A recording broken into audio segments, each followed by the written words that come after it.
Gamers, if you think you can make the best aquarium of them all, then you want to check out Aquaria. Let's take a look at how this game plays.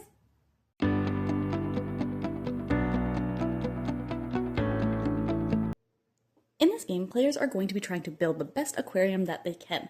They will start off the game with 3 cards, which they will choose from a selection of 5 filters. They will start with a dye of their color, and then they will start with a couple of other starting materials based on their player card that they selected at the beginning, which then they'll flip over for a player aid. The game will take 7 phases over 4 rounds. Players will also start with their board here empty in the aquarium section, and all their dials will be set the opposite of whatever the active color for the first round is.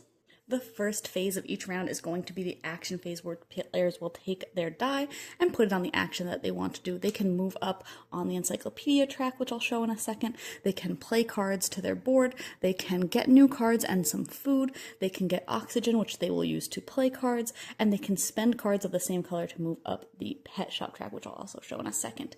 Anywhere that they go, they can do the basic action, which is free. If they want to do a slightly better action of most of them, they were going to have to pay some pearls if they have them. And then when a player moves, they will also put the number turn that it is out on their die. So on my first turn, I'll put a 1. And when I move again, because you are required to move, I'll put it to the 2, and so on. You can always move to the center as well. You can move wherever you want, and players don't block each other's spots at all. But if you do move to an adjacent spot, which the middle is adjacent to everything, and every other spot is adjacent to things next to it and the middle, you'll also potentially get a bonus for moving there. So if this was my second turn, and then on my third turn I decided that I'm going to get some oxygen over here, I'll get my 2 oxygen on the appropriate board, then I can collect a pearl or another oxygen, and then I would go ahead and turn that dial. Players will go until they both or all done 4 actions each. This is the encyclopedia board that I mentioned, so this is where players will track their oxygen, so they can go up to 11 oxygen, and that will be, again, how they pay for their cards. They can move up the encyclopedia track. If they land on one of these big tiles here, they can take those, which they can use for bonus actions. So this one would get me a card and a pearl if I decide to spend it, or it'll be worth 4 points at the end of the game.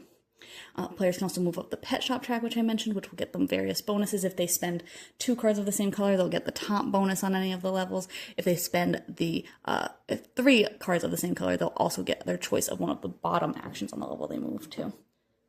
There is also a supply of 6 common fish out at any time, and as players take them, they will automatically refill. And 4 lionfish cards do also start in the supply. Players can only have 2 of those, and then they will earn those from moving up the encyclopedia track, up the pet shop track. They can earn them from getting bonuses on their own player boards, and those will just have special scoring for the end of the game as well. As players take their actions, they will, of course, be filling their board. Like I said, they will be putting some fish into their aquarium. They'll be moving their dials around. They will get some bonuses. They will get some filters, things like that. After the action phase, players move into the microflora phase, where they'll check their dials to see if they have hit the required color for that round based on whichever tile is out for the round. And if they do, then they will get the bonus that is listed next to that dial, and they can take those bonuses in any order. Then, depending on how many dials each player took, whoever had matched the most will go later in turn order, whoever had the least will go earlier. So players will adjust the player order after that. Then players will get income for any cards that they have on their board that have the hand symbol. They'll get that income. Players can get income for oxygen, for food, things like that.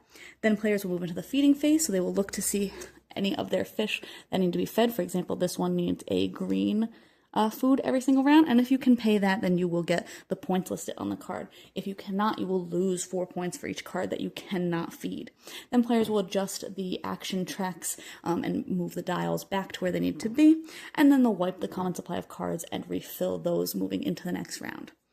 After 4 rounds, players will score for the filters that they still have and pearls. They'll score for filling in rows and columns in their aquarium. They'll score for where they are on the oxygen track. They'll score for any of those tokens off the encyclopedia track that they had.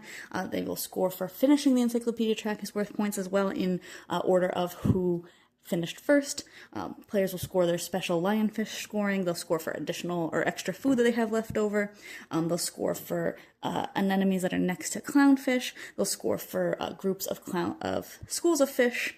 at the end of the game, whoever has the most points wins. Oh, and one thing that I forgot to mention too, when you fill up your filters here, as soon as you get 5 filters, you will be able to do all of the bonuses that are in the top part of your filter as well, which can get you some extra points, extra encyclopedia movement, extra cards, things like that, which can also help you. The more that you fill it, the more they'll be able to take those actions as well. Again, at the end of the game, whoever has the most points will be the winner.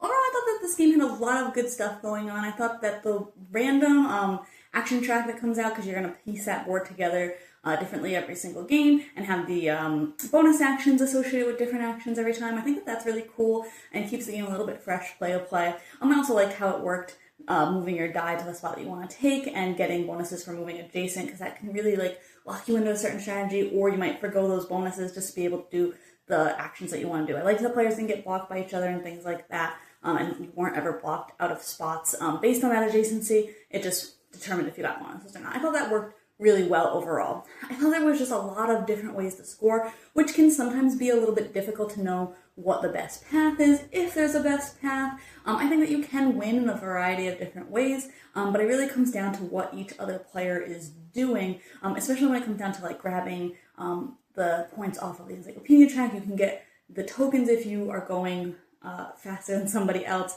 You can get to the top faster than somebody else and get some more points over them. So I thought that that was also kind of interesting. That's where a lot of the player interaction is. Of course, people are going to draft cards that you might want, so there's a little bit there as well. But a lot of what was with the cards and actually making your aquarium and turning your dials felt very multiplayer solitaire, which is not a complaint. I actually like that style of game, so I didn't mind that so much. Encyclopedia track, like I said, is where a lot of the interaction comes from, so you do have to be careful with not falling too far behind and letting players scoop up a lot of those extra points from that track over you.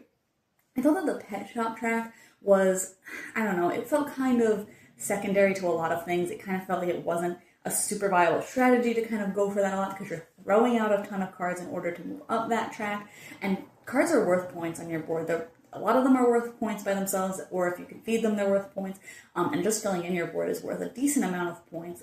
So that track felt a little odd to me. Maybe I'm not playing it as optimally as I can. Maybe I just haven't seen it pan out as a strategy. But that one, I just felt like I would probably, in most other plays, not keep going back to that one. I think that my strategy would really be filling up my board as much as I can, which also is really difficult sometimes because you need to make sure that you're balancing your oxygen with being able to play those cards. Like I said, there is so many moving parts to this game. I think they do fit together pretty well. And I think if you like a little bit of a Euro-y style game and having a little bit of choice in all of your actions and where you can kind of take your path, then this one might definitely be up your alley. But you can check my full thoughts on the watch today to decide if this one's for you.